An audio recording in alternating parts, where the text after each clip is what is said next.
praise due to Allah, may Allah's peace and blessings be on the last Prophet Muhammad sallallahu alayhi wa sallam, and on all those who follow the path of righteousness until the last day. As I mentioned yesterday, today we will begin a series of lectures or presentations on the fundamentals of Islam, fundamental areas of Islamic knowledge which each Muslim should have some idea about to help him in his practice of Islam, to understand the responsibility that each and every one of us shoulders when he says that he is a Muslim. And the first of the series of presentations or lectures will be concerning Tawheed. And yesterday I gave you a brief introduction to this topic. Today we will start to look at it in more detail.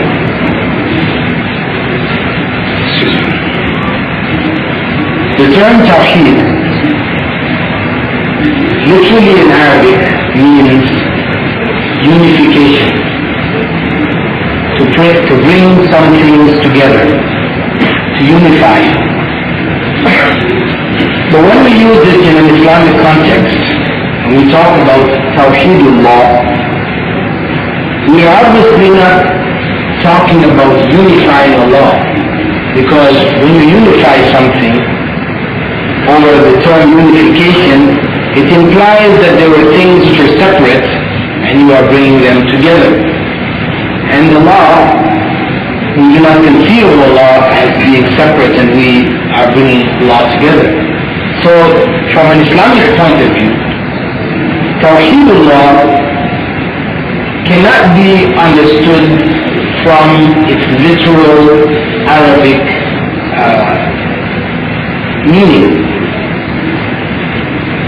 What it means, generally, is to conceive of Allah as one in all of the various actions, sayings, practices that we do to please Allah.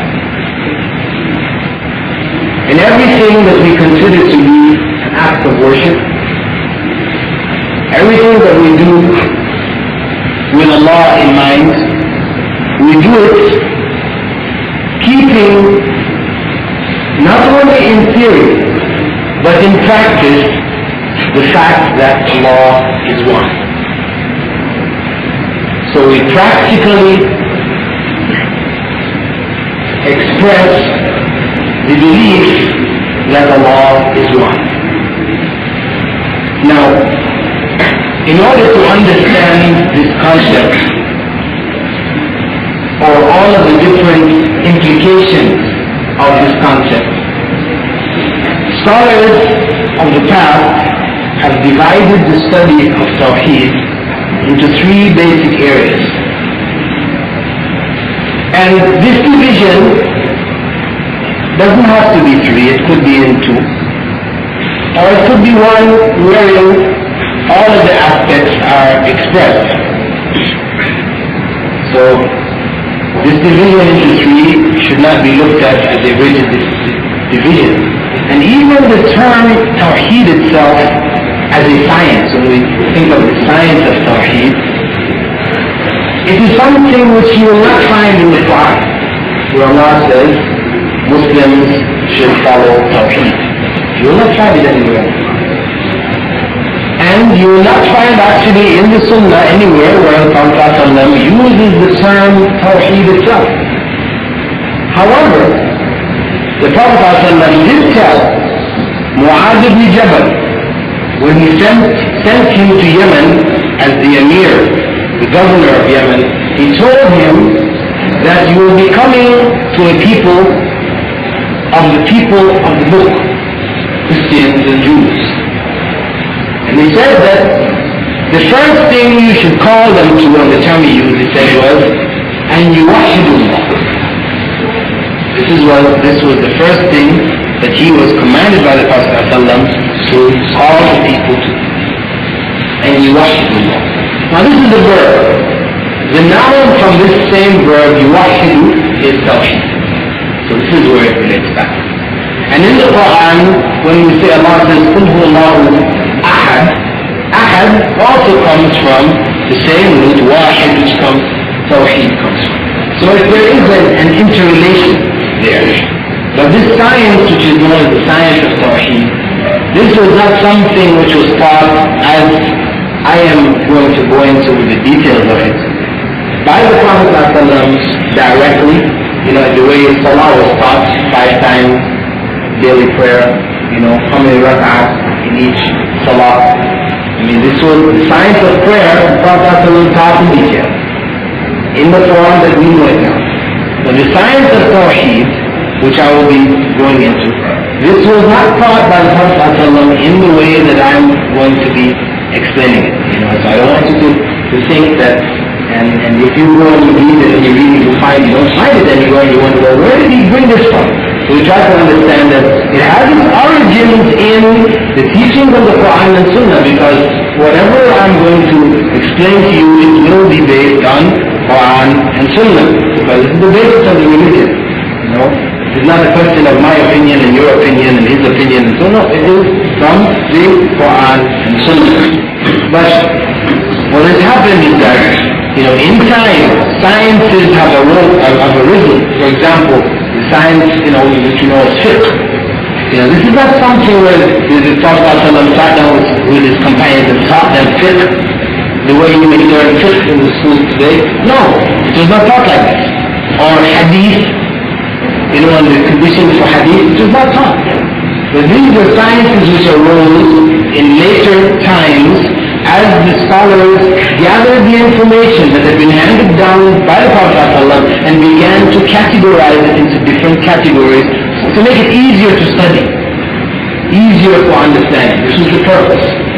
And what we should understand also is that the science of Tawheed arose as a science in itself out of a need. A need which existed at a time in the development of the Muslim community, which did not exist in the time of the Prophet ﷺ and his companions. After the time of the righteous caliphs, when the leadership of Islam shifted from what was truly caliph or khilafah, which was with the will and the wish of the people, to kingship in what was known as the period of the Umayyads or Dawla al-Umayyah. This is when, during this period, when the leadership changed, there was a change in the teachings or in the false teachings which in the earlier period had no chance to develop. In the time of the Sahaba, in the time of the Prophet ﷺ, any false teachings were opposed by the leadership of Islam all the way down to the average person. When Islam spread into Egypt, into Syria, Palestine, Turkey, India, Sudan, Islam spread into areas where people had their own philosophy. In Egypt, Alexandria was the center of Christian scholarship for many hundreds of years. So was Syria and Turkey. There were great schools of philosophy, Christian philosophy there, as well as in what is now known Persia, which is now known as Iran also. They had their own system of philosophy. And similarly in India, there was their own system of philosophy which evolved out of Hinduism, etc. So you had people who had their own ideas about who God was, and what man's relationship to God was. When these people entered Islam during the time of the Sahaba, the teachings of Islam were very clear, very strongly supported by the leadership as well as by the community as a whole. When the leadership and the quality of leadership changed, then you found that the leadership did not have the kind of concern to protect the teachings of Islam that existed in the earlier period, in the time of the Khulafa al-Rashidun. So, what happened is that those people who had accepted Islam during the earlier period, not because they believed in Islam, but because the force of Islam was so strong, they could not oppose it militarily, they accepted Islam, as a cover for their own activities. And they continued to work against Islam, but internally. So when the time of the Khulafa ended, and the leadership changed, then these people now started to talk about things which were contrary to Islamic concepts of God and man's relationship to God.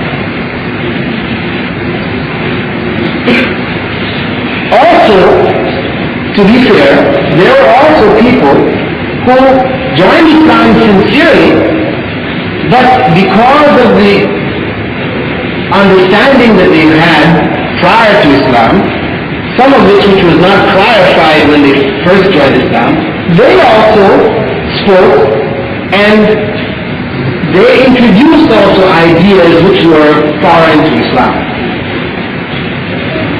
As I said, during the period of the Khulafa, such ideas didn't have any chance to grow. If a person expressed an idea, it would be immediately dealt with. In the latter period, when the leadership changed, and they didn't care anymore about protection of Islam, but only protection of themselves and their own base of power, we find that these ideas started to spread. And it then became the job of the Muslim scholars to protect the Ummah from these ideas. So the scholars of the time, they gathered the arguments of these people and went back to the Quran and the Sunnah and refuted these arguments in a systematic fashion. And the process of refutation of these arguments is what produced the science of Tawheed. This is the origin of it. The refutation of the arguments which were brought supporting ideas which were contrary to the pure Islamic teachings concerning God, His being, essence, and His relationship to man and man's relationship to Him. This is the origin of the science. So as I said, the science is divided into three basic areas. Tawheed. The first area is known as Tawheed al-Rububiyyah, or unity of Lordship. The second is known as Tawheed al-Asma wa-Sifat, or the unity of God's names and attributes. And the third is known as Tawheed al-Ibadah, or Tawheed al-Uluhiyyah, which is known as the unity of worship. All three make up Tawheed as a whole. And they only represent certain aspects, and they're all interrelated. The first section, Tawheed al-Uluhiyyah, and the term Rububiyyah comes from the Arabic word Rabb. When we say in Salah, Alhamdulillahi Rabbil Alameen, Rabb, the Lord, the sustainer of the universe. This is in reference to the belief that Allah is the creator and sustainer of the universe. What this means is that nothing happens in the universe except by Allah's will. We talked yesterday briefly about destiny. The concept of destiny comes within this aspect of Tawheed also. Nothing takes place in the universe except by Allah's will, whether good or evil. It is all by Allah's will. And although we do not say that Allah does evil, all evil which does take place in the world is ultimately from Allah. It is by Allah's will.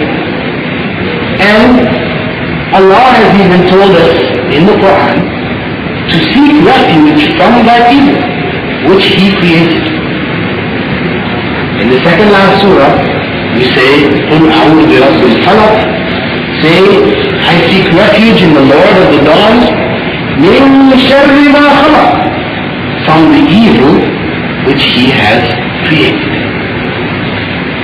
Now this evil has different aspects to it. There is relative evil.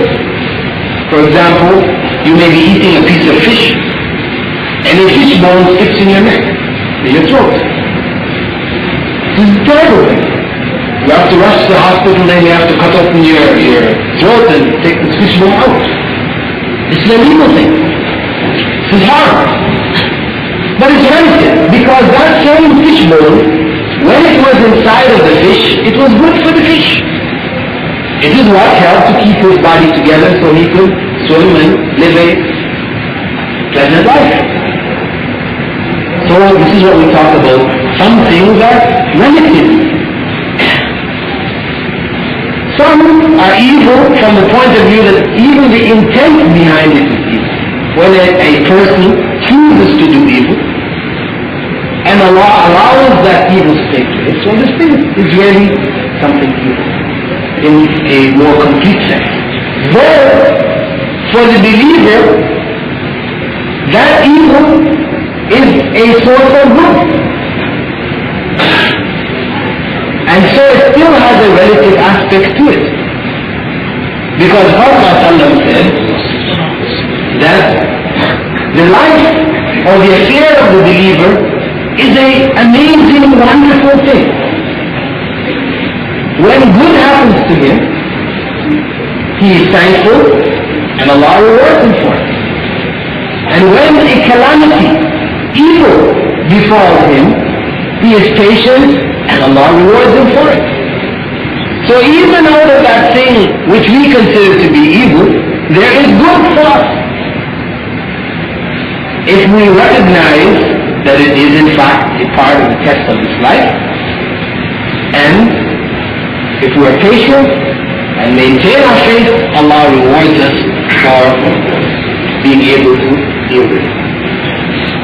So, we are saying that all good and all evil which takes place in the universe ultimately is by Allah's will. So what this means to us on a very practical, down-to-earth level is that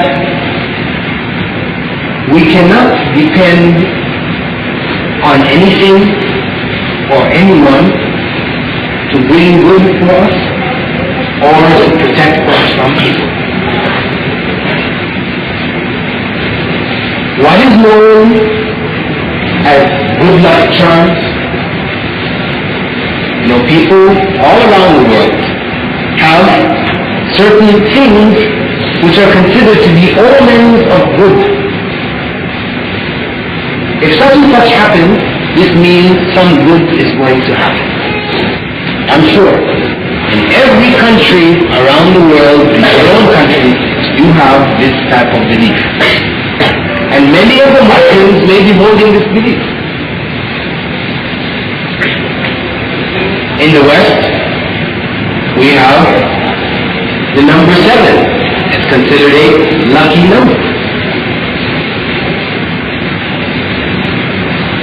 And in the West also, we have the number 13, which is considered a unlucky number.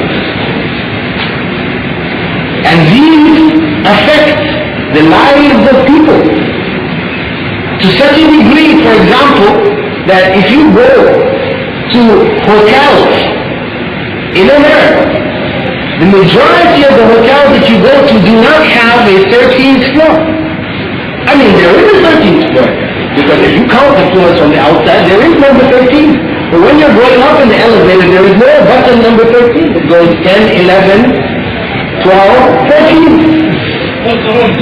Rooms. Yes, rooms. Now, if you ask the owner of the hotel, you say, do you believe in this? He may tell you, no, I don't believe in this. It's nonsense. But if I put 13 on that elevator, nobody is going to rent. Nobody will rent room number 13. So just from a practical, economic point of view, I will just call it 14 if that's what they want. I want better to call it 13. This is the degree that is affected, and surely the houses too. You see the houses on the street, they'll be 10, 11, 12, 12 and a half, 14. Everything else but 13. Okay? I mean, this is a society which is supposed to be the most technological society on the earth today. And this is how deeply rooted their beliefs in omens and doom. As a matter of fact, there was one occasion in the 60s, late 60s, when they had sent an Apollo, one of the Apollo moonshots, one of the capsules were going to the moon, and there was something wrong with this, the rockets, the retro rockets on the capsule, and so it appeared that this capsule was going off into space.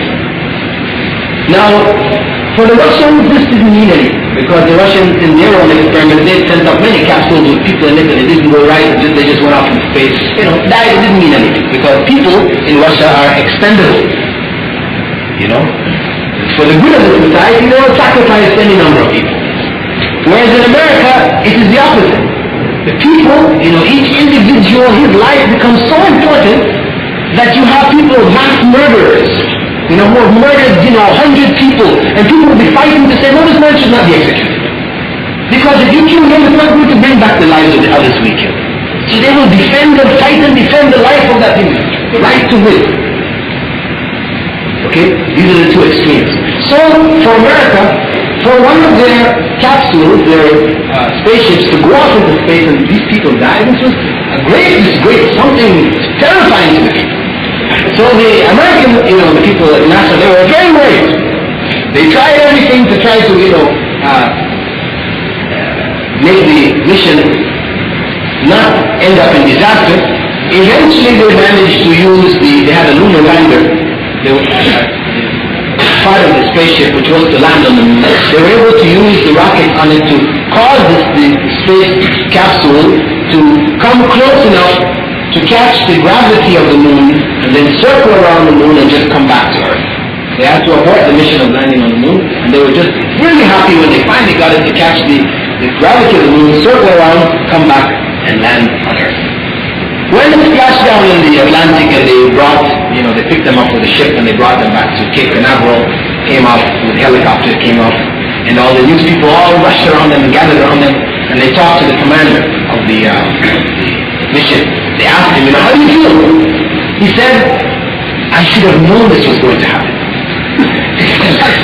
What had happened? I mean, did you see something wrong with the ship beforehand? He said, no.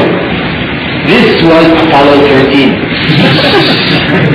Now, this is a man who is a PhD in physics. Right? You know, one of the top scientists in the country. He said he should have known this was going to happen because this was Apollo 13.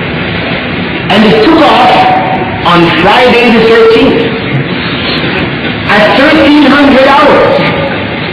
That's 1 o'clock, right? 1300 hours. So all these 13s coming together, he said, I should have known this was going to end. Just too much. Too many 13s. This is showing you how deep-rooted these kind of concepts can be. And as I said, I'm sure, if you look back in your own societies, in your own practices, you will find some of these things that you do.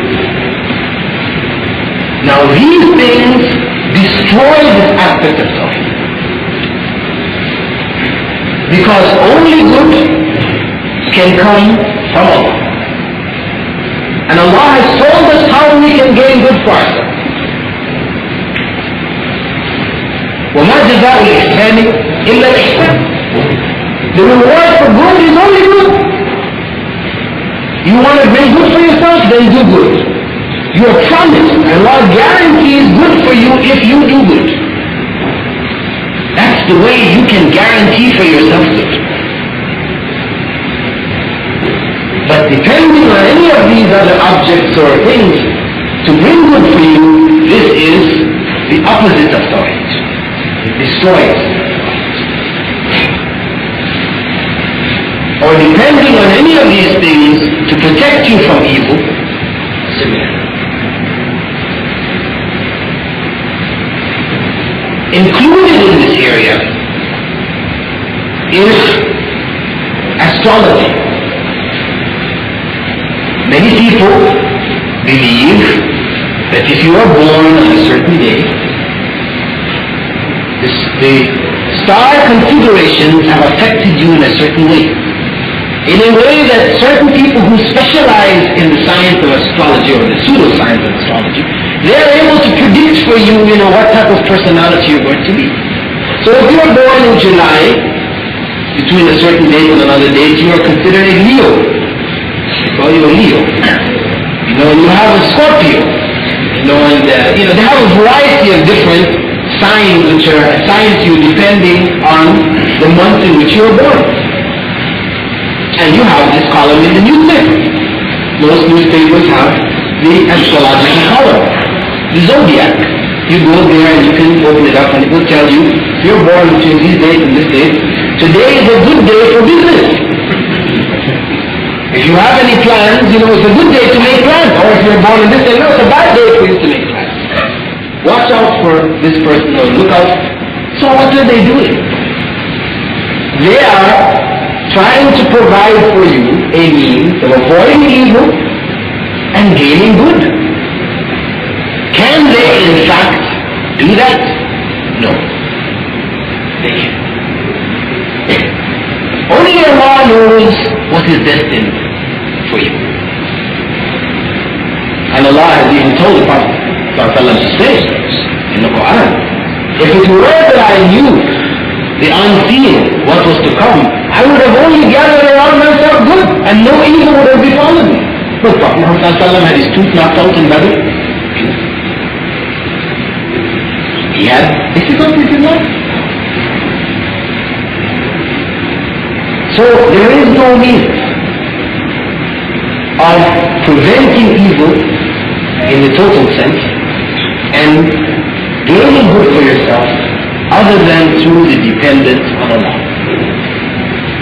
And anything which comes between us and our dependence on Allah is among the things which we call shirk, or the opposite of Tawheed. Now, the second aspect, known as Tawheed al-Asma wa Sifat, this means that we understand Allah according to how He has described Himself to us. We do not describe Allah in a way in which He has not described Himself, because only Allah knows Himself. So therefore, we can only describe Allah in the ways that He has revealed to us through His books of revelation and through His prophets, the final being Prophet Muhammad ﷺ.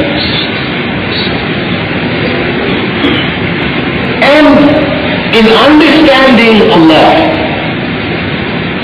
we do not give Allah's qualities to man, nor do we give man's qualities to Allah. This is the fundamental principle. Allah says in the Quran, لَيْسَ كَمِثْلِهِ شَيْءٌ. There is nothing similar to Him, nothing like Him. We may share with Allah certain qualities in the sense that we may be merciful, Allah is merciful. But our mercy is a limited mercy, whereas Allah's mercy is a perfect mercy. So, what this means is that we do not give any human being the abilities which Allah has described Himself with.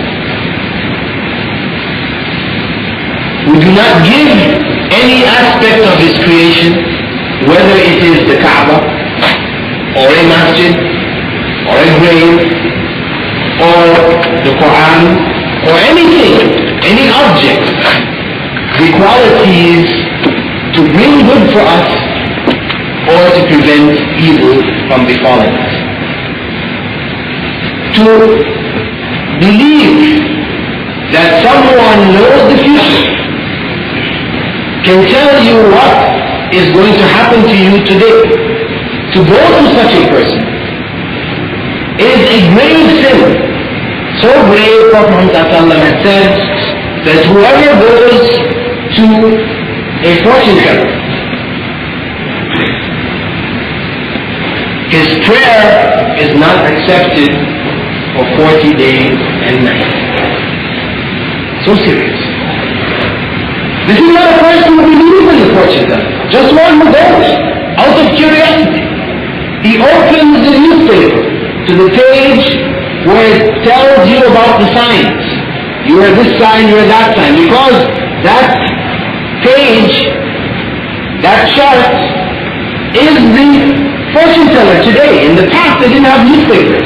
So you had to go to the house of the fortune teller, to a shop to get the information. Today, the old same fortune tellers, they put it in the newspaper, and you opening and reading that is going to the fortune teller. It's the same thing. When you do so, you have committed such a sin that Allah will not reward your prayers for 40 days and nights. Now I know some of you might say, well, then what's the point in praying? You know, if you were looking at the page today or yesterday, well, no point in praying for the next 40 days or nights. No. No, because if you stop praying, you have committed an even greater sin. Because the Prophet ﷺ says that the distinction between us and the disbelievers is salah. Al-ahd alladhi baynana wa baynahum salah. Whoever abandons it has become a kafir, a disbeliever. فَمَنْ تَرَكَهَا فَقَدْ كَفَرَ.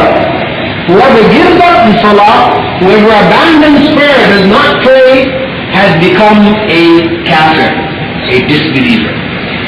So you still have to pray.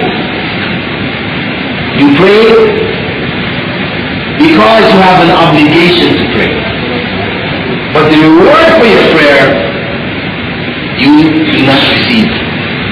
Of course, if you read that chart out of ignorance, Allah inshallah is most merciful, and you may be forgiven. If you had no opportunity to get this knowledge, to be aware of this, but if you knew prior, you had heard this before, or you had the opportunity to get this knowledge and you did not, then you are held responsible. Because the seeking of knowledge is compulsory on every Muslim. So, this is the severity of the crime. Prophet ﷺ said, further, whoever goes to a fortune teller and believes in what the fortune teller says, he has disbelieved in what I have brought. In other words, he then becomes a disbeliever. That is kufr. To read those charts, your horoscope, to read it and believe it is kufr. Is disbelief in Islam. It's very serious.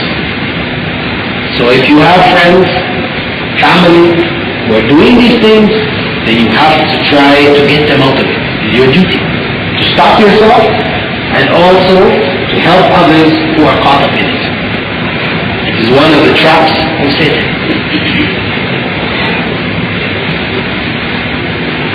Similarly, you have people who will inscribe the Quran on pieces of paper and roll it up, put it in little lockets and wear it around their necks, around their arms, around the waist of the baby, believing that these things will protect them from evil. But in fact, what they're doing is just like the pagans who hang their amulets.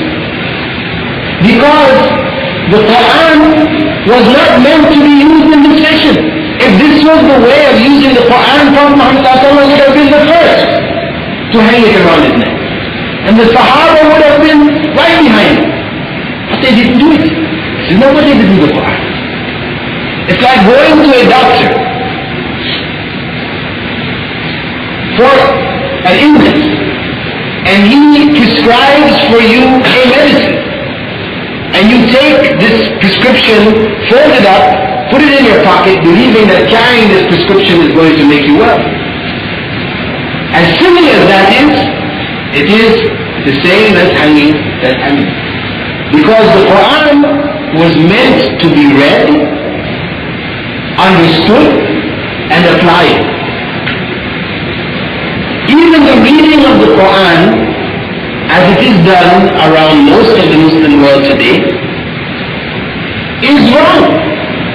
It may not necessarily reach the level of shirk, but it is, to a large degree, a useless practice, wherein you find people mumbling the Quran, not understanding a word of what is being said.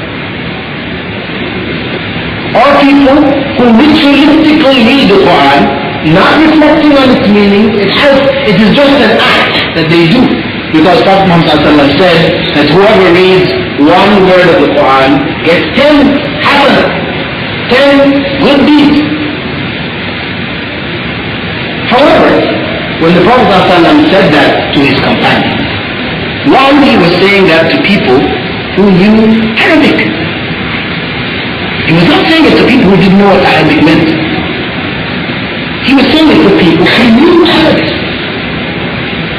And this was a means of encouraging them to read the Quran. Why? Because the more they read the Quran, the more they reflected on the meanings, the more that the Quran would change their lives. So the purpose of reading the Quran. So it would change our lives. It's a revelation of God. It is light. In a world of darkness, it is light. It shows us the way.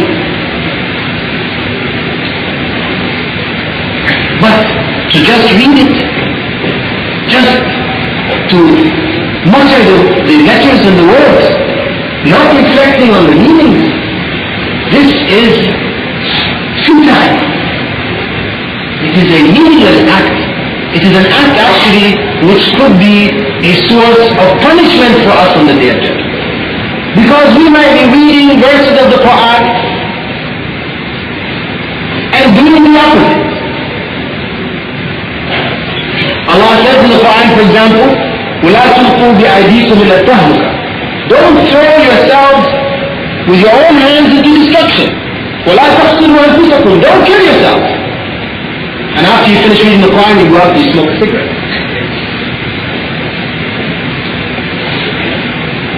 You're killing yourself. But you just read where Allah told you not to kill yourself. You're going out doing exactly what Allah told you not to do. You're killing yourself. The Quran will be evidence against you on Yawm al-Qiyamah. You will be cursed by what you read. So, the Quran should be read regularly, but read slowly and with understanding. So if you don't understand Arabic, when you read the Arabic, you must read the translation along with it. You must. If you want to to get benefit from the Quran, you have to do that. Because the Sahaba said that they didn't used to study more than 5 verses at a time. And they wouldn't go beyond these 5 verses until they understood all that Allah had to say to them, all the commandments, all the prohibitions, all the guidance. Then they tried to apply this, then they went on to the next 5 verses. Now we will sit there in Ramadan and we will go through the whole Quran. 1 juz every day. And we proudly then say we read Quran in Ramadan. And we look at it, when you look into our lives, that reading of the Quran has had no effect. We are what they call Ramadan Muslims. You know? During the rest of the year, you're lazy in Salah, not reading the Quran and, not very charitable. But during Ramadan, you're good. You're a good Muslim. Praying all your Salat, Taraweeh, reading the Quran, you're hard, and, the Ramadan Muslim. Believing somehow that these rituals that we do in Ramadan will be acceptable to Allah and will cover for all the evil that we have done during the rest of the year. This is delusion. It is ignorance of the religion to think that rituals, acts of worship which are done in a ritualistic fashion will benefit us. This is a big mistake. So, when we look at the Quran, we have to read it, reflect on its meaning, and act on it, and not use it like a magical charm. We hold it in such reverence that we put it on the highest shelf in the house, and it stays there all during the year. Dust piles up on it until Ramadan. We take it down, blow out the dust, rattle through the words, and then we put it back up. This is how we revere the Quran. Big mistake. Really. We should try to benefit from the Quran the way that the Prophet taught.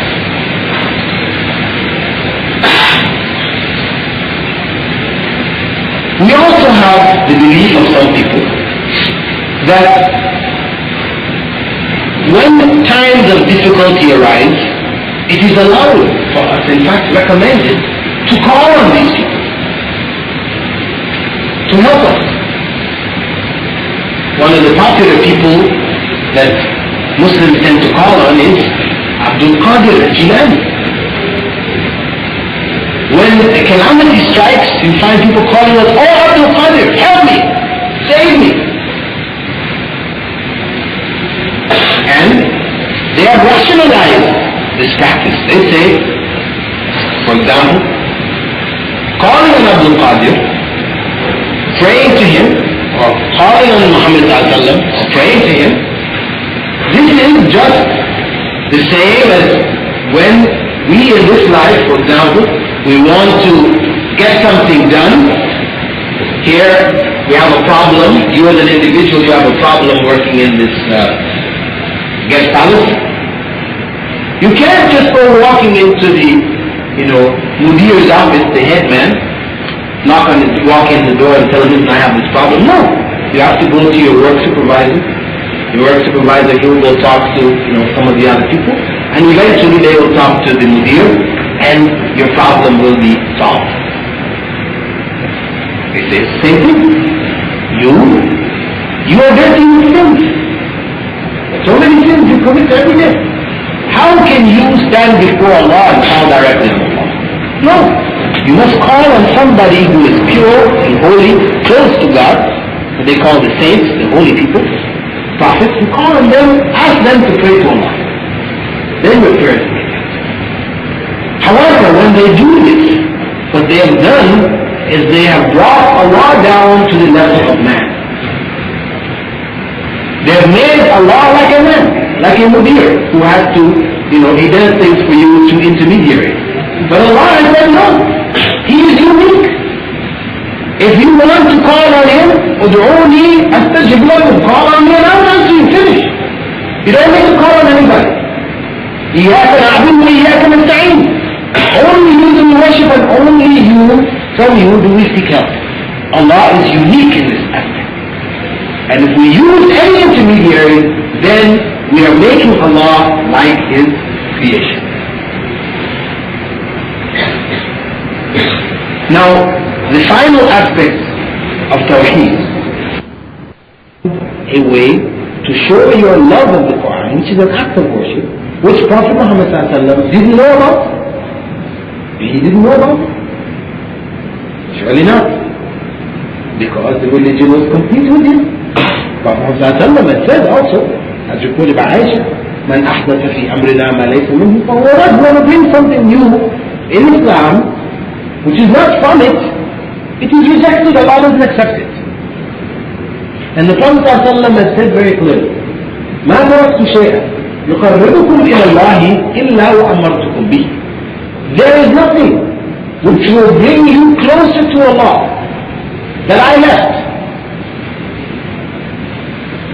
without commanding you to do it. In other words, anything which can bring you close to Allah, I have commanded you to do it. That is an act of worship.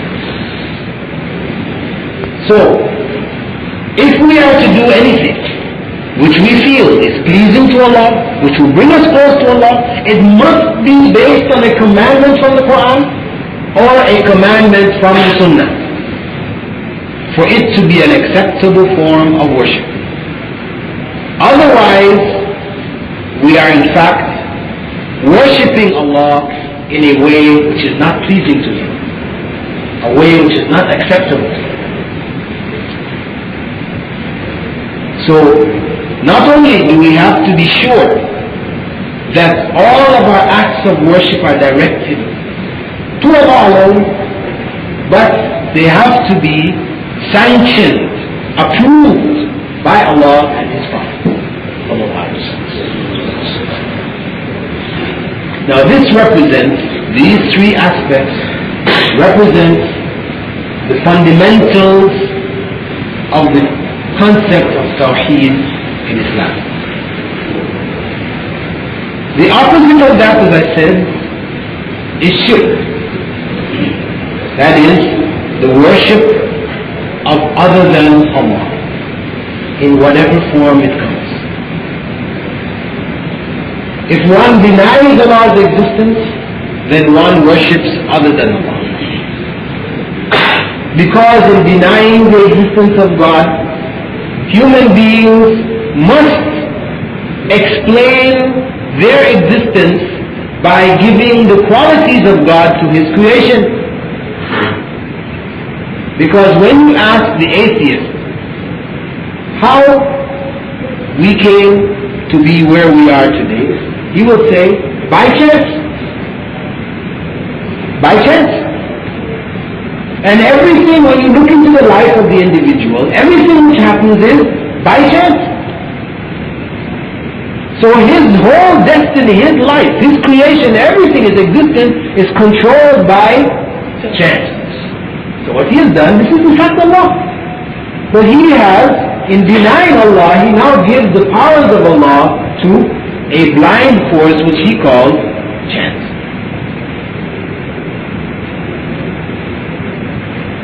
And as I said in the lecture yesterday,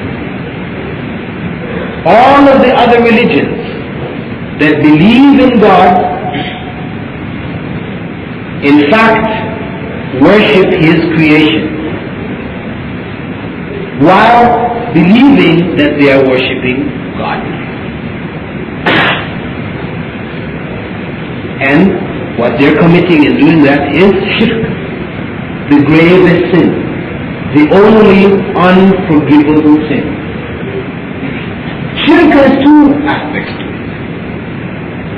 The major shirk, which is the actual act of bowing, prostrating to other than Allah. And it has another aspect which is called minor shirk, or hidden shirk.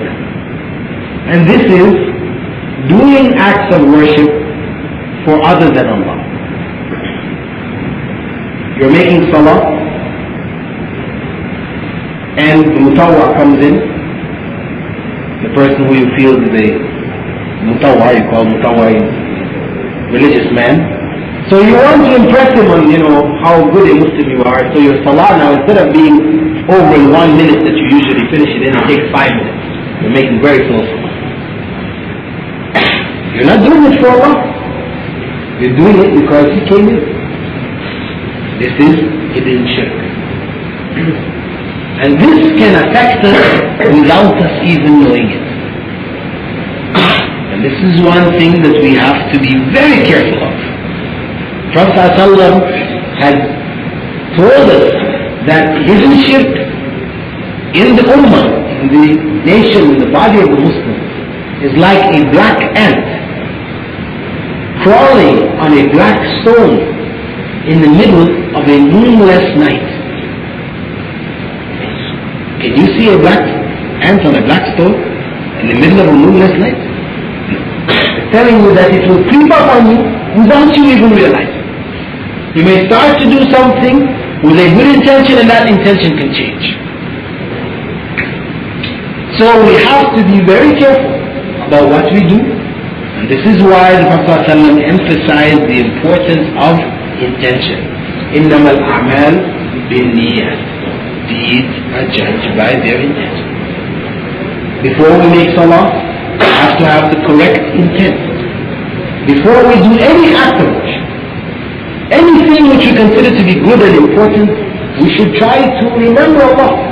Remember that we're doing it for the pleasure of Allah, so that we do not fall into hidden shirk. So this, inshallah, summarizes the concept of Tawheed and shirk in Islam in a very simple fashion. In the future sessions, we will look at some other aspects of Tawheed and shirk, as we look at some of the other areas which are related to Tawheed, which affect our lives. I will stop here now and allow you a chance to ask any questions that you would like to ask.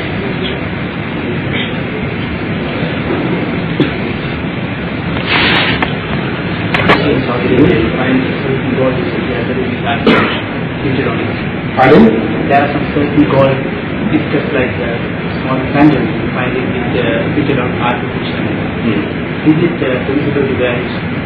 Well, if your intent is not to believe that this in some way, shape or form is going to protect you from evil, but you're wearing for decorative purposes, and of course for a male Muslim it's not allowed for you to use this, but it's for females. This would not in itself be prohibited. However, Islamically it would be something you would avoid. Why? Because all it takes is, for example, for you to have bought it for your wife, with this, the intent of it being a form of jewelry, not a thing to protect.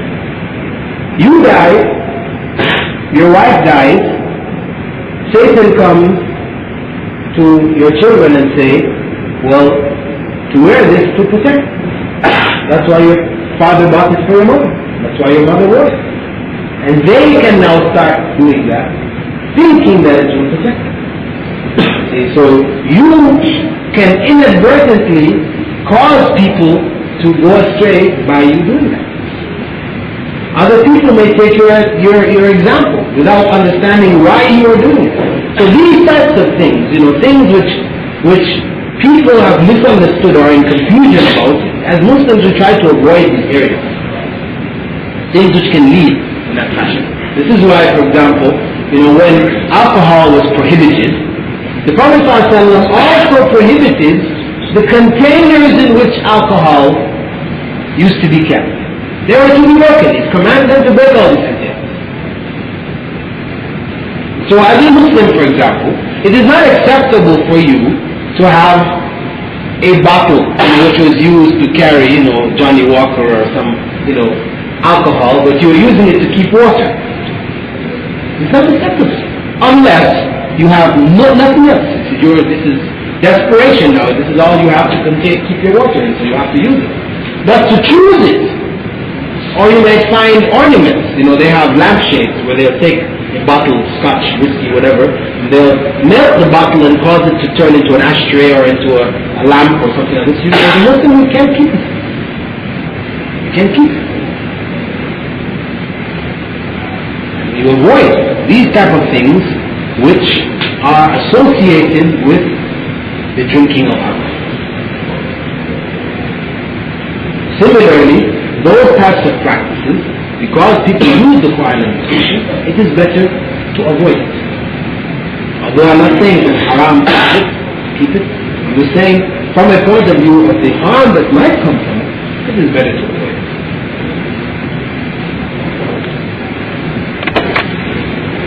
I have one question. Most of our Asian Muslims in our area, they have one kind of belief. When in any house, children when can or turn, they have belief after a week or 15 days, they have to bring two goat or lamb and cut, and this is for, we call Hakika, and they believe this is Sadaqah. But this meat they divide in the relative or neighbors. And after when someone dead in one area, the people what they're doing, after 3rd days, they have to collect the people and they make again this kind of sadaqah, they cook the food, and lot of people, they came around 30, 35 or 40, and they read the Quran. And they have believed that this Quran, the 30 Juz when they're going to finish, and the person who dead, he will get sawab from this Quran. And not only this, when after 40 days, they have been following same, again for same measure. The people collect different place to place, and they cook food necessary for everybody, like function, and they're reading Quran, and they believe this is for swap for the person who dead. And during this family, they're spending a lot of money. So we actually still myself is confused how is true or to do not. The idea of aqiqah, this is based on the teachings and the practices of the Prophet ﷺ. On the 7th day, not the 15th, but on the 7th day after the child is born, the child is circumcised, the head is shaven, the hair is weighed, its value in gold is given as sadaqah, and an animal or two in the case of a male, one in the case of a female, or one also in the case of a male, possible. The animal is slaughtered and the meat is given to the poor and needy, some to neighbors, some eaten, whatever. This is aqiqah, this is sunnah from Prophet Muhammad to do so. If somebody is not able to provide food, somebody is No, you do what you can. If you cannot slaughter the animal, well then you just do the circumcision, the shaving of the head. You can't give, you cannot afford to give, so you just do the act that you're able to. And also, the child is named on this day. According to Prophet ﷺ's practice. This is why in some countries they call it the naming ceremony. Naming ceremony. Well, the 7th day is the sunnah. However, if for one reason or the other you're not able to do it on the 7th day, then on another day after that it's possible. Some recommend like the 14th, the 21st, in 7th after that. However, there's nothing Prophet ﷺ said specifically. As a matter of fact, he did aqiqah for himself, when he was a grown man. And I'm sure he didn't go to count to see was this a multiple of 7 or not. He just did it. He decided he was going to do it and did it. So there's no thing about multiples. You may do it, as the occasion, arises. But the preferable day is that of the 7th. So however, to set it on the 15th day, as traditionally done, say in some countries, this is wrong. If you did it on the 15th, without the intention of setting it on the 15th, it would be okay. But once you do it believing that it's supposed to be done on the 15th, because everybody else does it, then it becomes wrong. So you see, an act which in itself may be good and acceptable, with the wrong intention it can become wrong and unacceptable.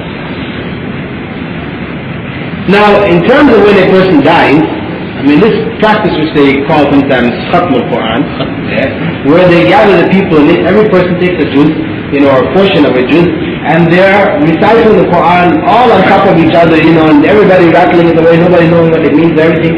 And we're saying that when you look at that, and look at what we talked about concerning the recitation of the Quran and what it means to recite the Quran, you can see that this is obvious nonsense. Besides it not being from the practice of Prophet Muhammad at all, he did not do it, nor did his companions do it. Besides that, it is nonsense. It is a meaningless ritual that is being done which has no value. The idea of reading Quran and asking Allah to give that reward of the recitation of the Quran to the person who has died, this practice, there are different amongst the scholars as to whether it is acceptable or not.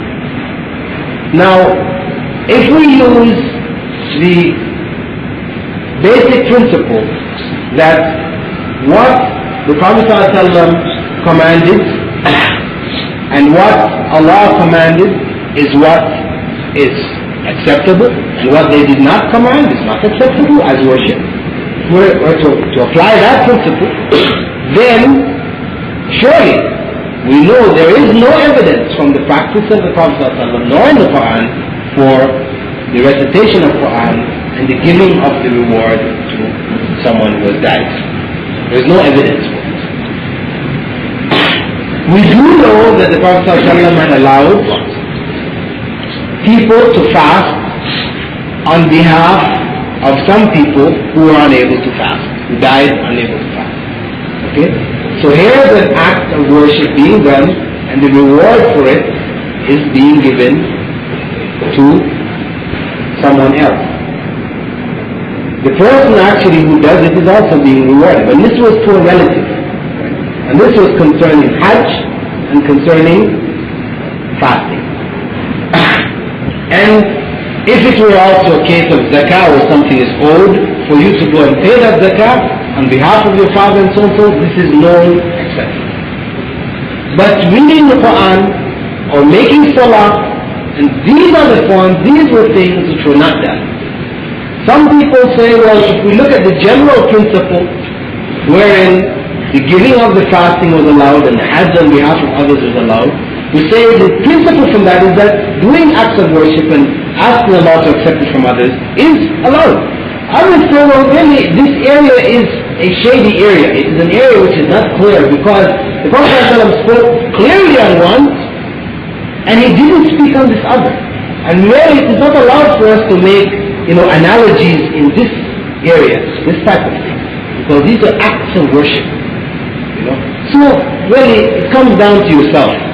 What you feel is good inside yourself. If you feel from the different arguments that this one seems to be okay to you, well then you do it based on your understanding. I'm not going to say do this or don't do this. But I say we have certain principles. And your safest way is to stick to those principles. That you are sure of.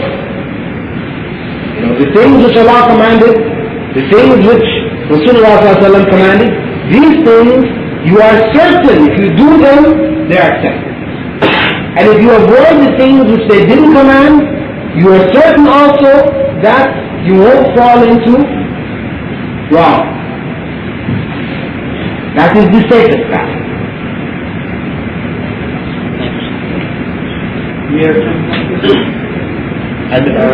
What time is the adhan?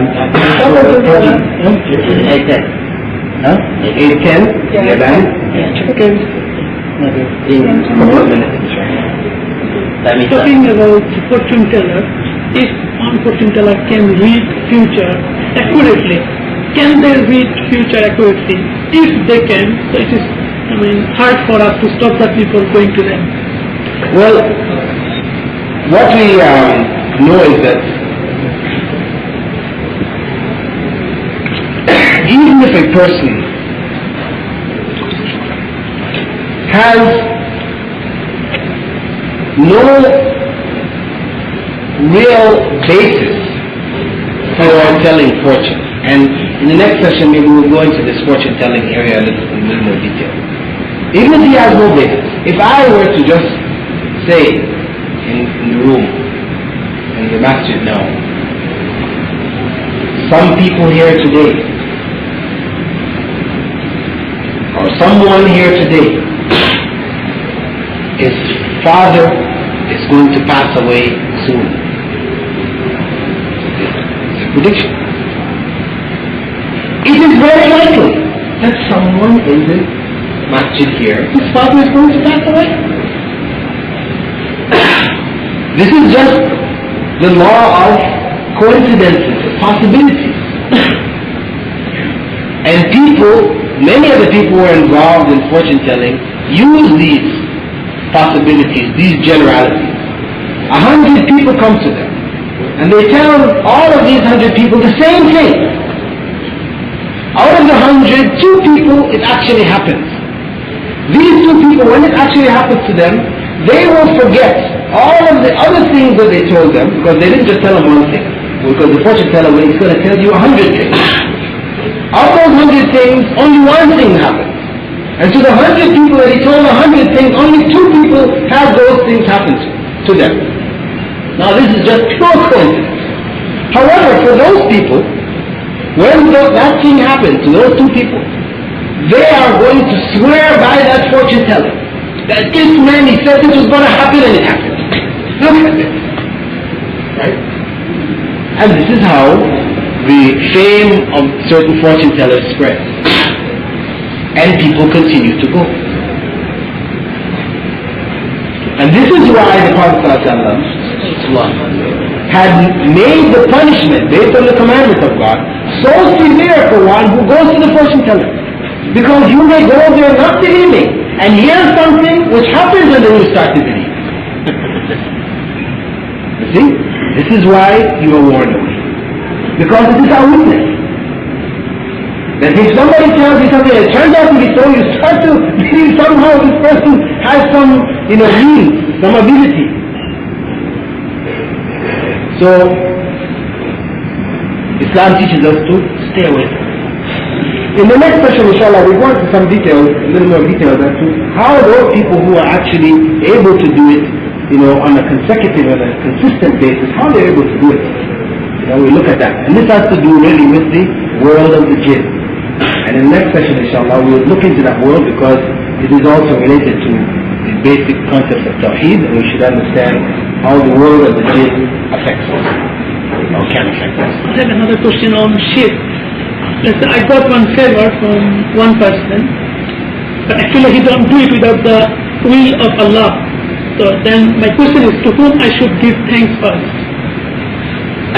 You asked a living person to do something for you. Yes, and he did it for me. So he did favor to me, so I should give him thanks in return. Yes. Right. My question is, to whom I should thanks first? Because he is not doing without Allah's will. Sure. I mean, Allah is the one who should be thanked first and foremost. And knowing when you thank Him, you're thanking Him for helping you through the agency of this person. But usually it's common practice, to whom I get the thanks. To give the thanks. It's immediately I give thanks to him. Yeah. But I feel that if I give him thanks, I'm doing shirk. Because he's not doing himself. In fact, Allah helped him to do this. Well, I wouldn't call it shirk. It is neglect. It's small. Yeah, it is neglect on our part that we tend to thank the people around us without thanking Allah first. This is why Prophet told us that whenever we give any kind of talk or we have any kind of discussion or whatever, we should thank Allah. See, by thanking Allah, there, alhamdulillah, starting off whatever we have to say with alhamdulillah, whatever, this is ensuring that whatever other thanks we give to others, we are recognizing the thanks due to Allah above all else. Right? So we try to keep alhamdulillah as a part of our normal conversation. It should be there. So though we might thank the person on the instant, still in our conversation we're saying Alhamdulillah. So we remind ourselves that really all thanks is due to Allah. But the shirk comes when we thank this person and we deny Allah's agency, that it is really from Allah. This is when it becomes shirk.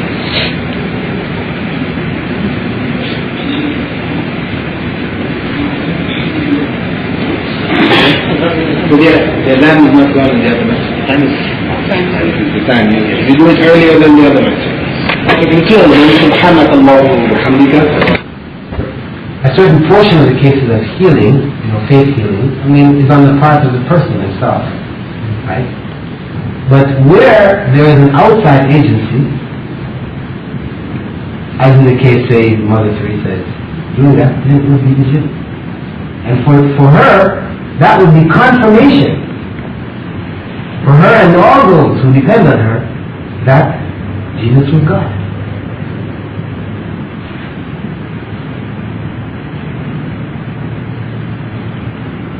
Two questions. How are we supposed to discern the origin of the one from you, what instinct is substance? And if you can discern it, how do you get rid of it or hide it? Well, determining whether a person is under the influence of the jinn or not, this could have to do, it could be seen in their actions. It just depends on how severe the case is. This is what you're talking about now, there's different levels. They go all the way to actual possession, where you have documented cases, historically, of people who have been possessed. In the West they call it multiple personalities, where they have no explanation of how it takes place, but they've documented it. People who will have different personalities inside of themselves, talking, going through different expressions, things which are clearly documented. These are cases of possession. Different. They have lower levels, which may be just like, for example, what Allah refers to, as waswasa, whispering.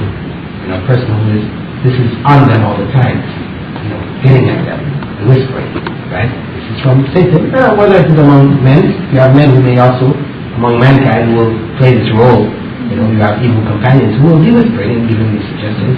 But also for people who, mostly it tends to happen to people who, are farther away from the right path, from the way of God. A person who is seeking the way of God may be affected because there will be an attempt to try to cause him to swerve, to go wrong. But mostly, when a person, for example, has chosen the right path, trying to do good, the way in which they may affect will be through doubts. They will put doubts in your mind, because the thing is that they can affect your mind in terms of thoughts. And how you know it is that when you find certain thoughts coming out of the blue, where in the world did that come from? Why is that? This is on my mind now. This is one of the signs that you know that the influence is there. That influence, there's a major attempt being made. Because this is how you swerve. By having doubts about certain basic things that you've accepted, and you're going along a path, and then you find yourself starting to doubt about things on the side, and then these things start to work their way back to the core. Because once they reach the core, then you're finished. Then you drop doing what you know you should be doing, etc., etc. This is how they can, affect you. So the Prophet ﷺ, has recommended the recitation, of course, recitation with understanding of Ayatul Kursi, of what they call Mu'awwadatain, the two surahs or chapters seeking refuge, in the latter part of the Quran. One of them speaks specifically about the whispering, nas. The other one speaks, about the effects of jealousy as well as the effects of magic. It deals with these areas, And there are also the recitation, for example, of Surah Al-Baqarah in the home. The Prophet ﷺ, had said that, if Surah Al-Baqarah is recited in the home, then the jinn will not, evil jinn will not come into a home if it's recited for as much as 3 days, maybe. recitation of Quran should be a regular part of the Muslim's life. So by a person being involved in that constantly, then he puts around himself or herself a shield against this. This is why, for example, when you start to read the Quran, Allah says what? Allah is Jannah. You are obliged before reading the Quran, it's compulsory for you to seek refuge in Allah from Satan before reading the Quran. Why? Before reading the Quran, that's the last time you would think you would need to do it, but no. Because that is the area where it is most critical that you be protected from Satan. Because, you can read in the Quran, although this is the message of God in its pure form, Satan can come to you and create doubts in your mind. You can miss the message, go astray, right? With this, you're actually the act of reading and you're gone. Finished. That's the final point. So we're obliged, Allah says, before you read the Quran, seek refuge. Just telling you how, from Satan. Just telling you how careful a Muslim should be in his daily life. He's constantly aware of the forces that are around him. It's not that he becomes like a superstitious kind of individual who, is just scared of every little thing, anything the person says, and, No, you don't want to go to that extreme too. You know that if you're doing what is required of you, what Islam has provided for you, you're on the right path, you're protected. If something happens, you look into yourself to see, where did you fall?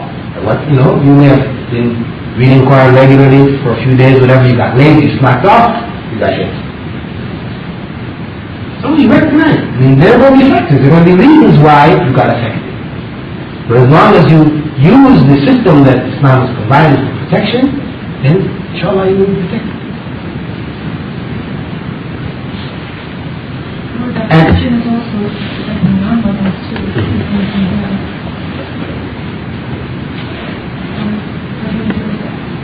Well, your duty as regards non-Muslims, you can't go so much to the problem of how the jinn is affecting them in their life. What you have to... It's going to affect you too. Yeah. And how it affects you. Yeah, no, what I mean though is that, how you deal with them. Mm-hmm. How you deal with them is that you have to give them the message of Islam. Mm-hmm. That's what you can do for them.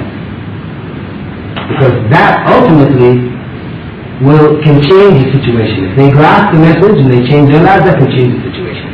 Other than that, if it's a case where a person is actually possessed, that the process of exorcism is done in Islam. It is a valid practice.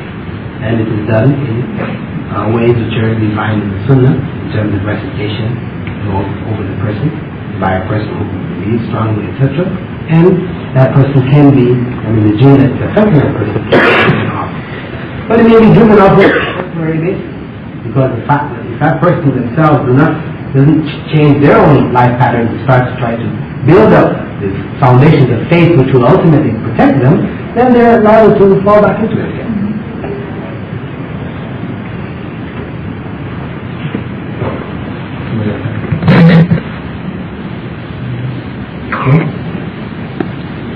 I know from the Quran that in August said that we created the jinn from fire. But I never know the smokeless fire. Is there any... Where did you get smokeless fire? Well, this is how it is usually translated. Because of Samoon. Nine Samoon. Yeah. Means smokeless fire. Well, in English, this is how they translate it.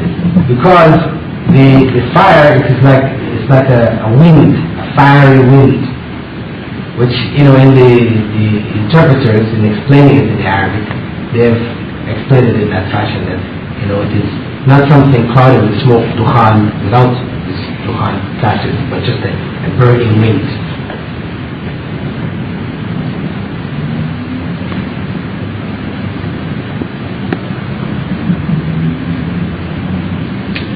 And what does Islam say about weather forecasting? especially the one that happened in the West, they have so much smaller, blizzard and things like that. Well, I mean, this is based on observation. They've got satellites taking pictures of the Earth. They've seen the movement of the clouds. They knew so much, the density of the cloud structure, etc., indicates that it will be so and so. So, of course, in the West, the way they're saying it is as if they actually know the future. And when you look at it on the Arabic channel here, when the person finished saying that it's going to rain tomorrow, he says, Inshallah. I mean, this is what Muslims would say. This is what is acceptable. That you've made a prediction, Inshallah. If Allah wills, it will happen in this fashion.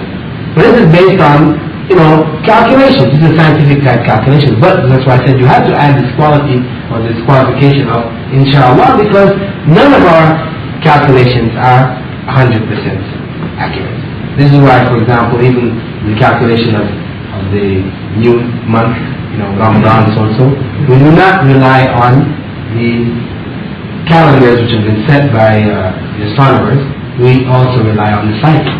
Sighting has to be there because those calendars are not 100% accurate.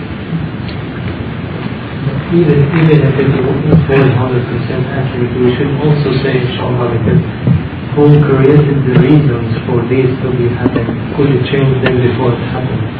For instance, if forecasting this cloud is coming this way and eventually it's going to go to the state of, and our calculation is 100% going to go there and might affect the weather. But God could change the weather somehow, could go somewhere else. I mean, that happens all the time. Yeah. So, I mean, it's there anyway. I mean, we say Inshallah because it is Inshallah, by Allah's will. It happens that way or it doesn't happen that way. But man's calculations are never 100% accurate. Never. I mean, they may hit it one time, but then there are many other times when they don't.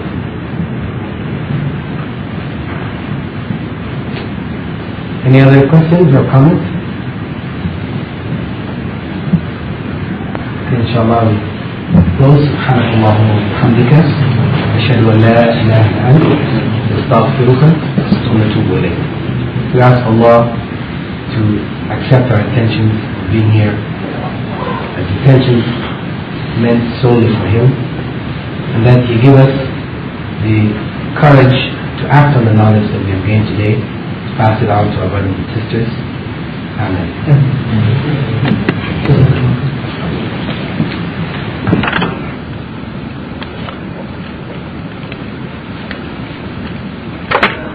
بسم الله الرحمن الرحيم.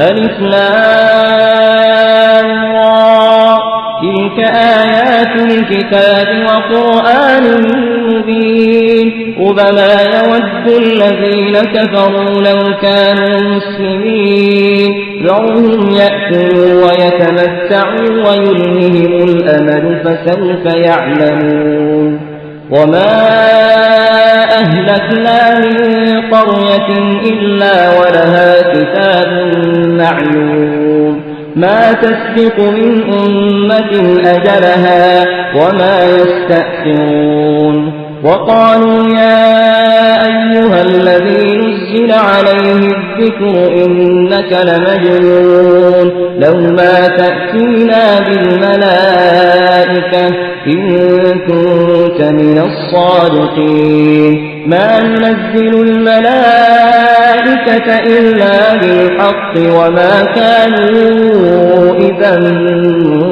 منظرين إنا نحن نزلنا الذكر وإنا له لحافظون ولقد أرسلنا من قبلك في شيع الأولين وما يأتيهم من رسول إلا كانوا به يستهزئون كذلك نسلكه في قلوب المجرمين لا يؤمنون به وقد خلت سنة الأولين ولو فتحنا عليهم بابا من السماء فظلوا فيه يعرجون لقالوا إنما سكرت أبصارنا بل نحن قوم مسحورون ولقد جعلنا في السماء بروجا وزيناها للناظرين وحفظناها من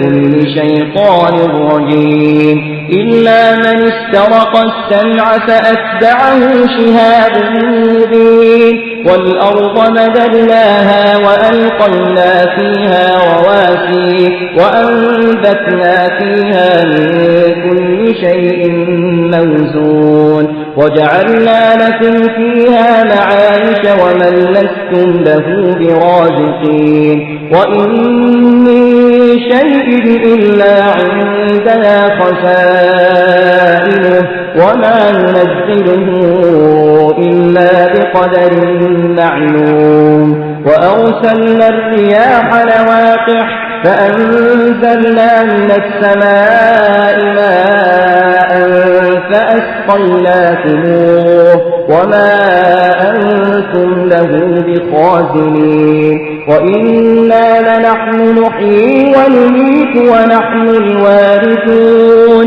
ولقد علمنا المستقدمين منكم ولقد علمنا المستأخرين وإن ربك هو يحشرهم إنه حكيم عليم ولقد خلقنا الإنسان من صلصال من حمأ مسنون والجان خلقناه من قبل من نار السموم وإذ قال ربك للملائكة إني خالق بشرا من صلصال من حمأ مسنون فإذا سويته ونفخت فيه من روحي فقعوا له ساجدين فسجد الملائكة كلهم أجمعون إلا إبليس أبى أن يكون مع الساجدين قال يا إبليس ما لك ألا تكون مع الساجدين قال لم أكن لأسجد لبشر خلقته من صلصال من حمأ مسنون قال فاخرج منها فإنك رجيم وإن عليك اللعنة إلى يوم الدين قال رب فأنظرني إلى يوم يبعثون قال فإنك من المنظرين إلى يوم الوقت المعلوم قال رب بما أغويتني لأزينن لهم في الأرض ولأغوينهم أجمعين إلا عبادك منهم المخلصين قال هذا صراط علي مستقيم إن عبادي ليس لك عليهم سلطان إلا من اتبعك من الغاوين وإن جهنم لموعدهم أجمعين لها 7 أبواب لكل باب منهم جزء مقسوم وإن جهنم لموعدهم أجمعين لها 7 أبواب لكل باب منهم جزء مقسوم إن المتقين في جنات وعيون ادخلوها بسلام آمنين ونزعنا ما في صدورهم من غل إخوانا على سور متقابلين لا يمسهم فيها نصب وما هم منها بمخرجين نبئ عبادي أني أنا الغفور الرحيم وأن عذابي هو العذاب الأليم ونبئهم عن ضيف إبراهيم إذ دخلوا عليه فقالوا سلاما قال إنا منكم وجلون قالوا لا توجل إنا نبشرك بغلام عليم قال أبشرتموني على أن مسني الكبر فبم تبشرون قالوا بشرناك بالحق فلا تكن من القانطين قال ومن يقنط من رحمة ربه إلا الضالون قال فما خطبكم أيها المرسلون قالوا إنا أرسلنا إلى قوم مجرمين إلا آل لوط إنا لمنجوهم أجمعين إلا امرأته قدرنا إنها لمن الغابرين قال فما خطبكم أيها المرسلون قالوا إنا أرسلنا إلى قوم مجرمين إلا آل لوط إنا لمنجوهم أجمعين إلا امرأته قدرنا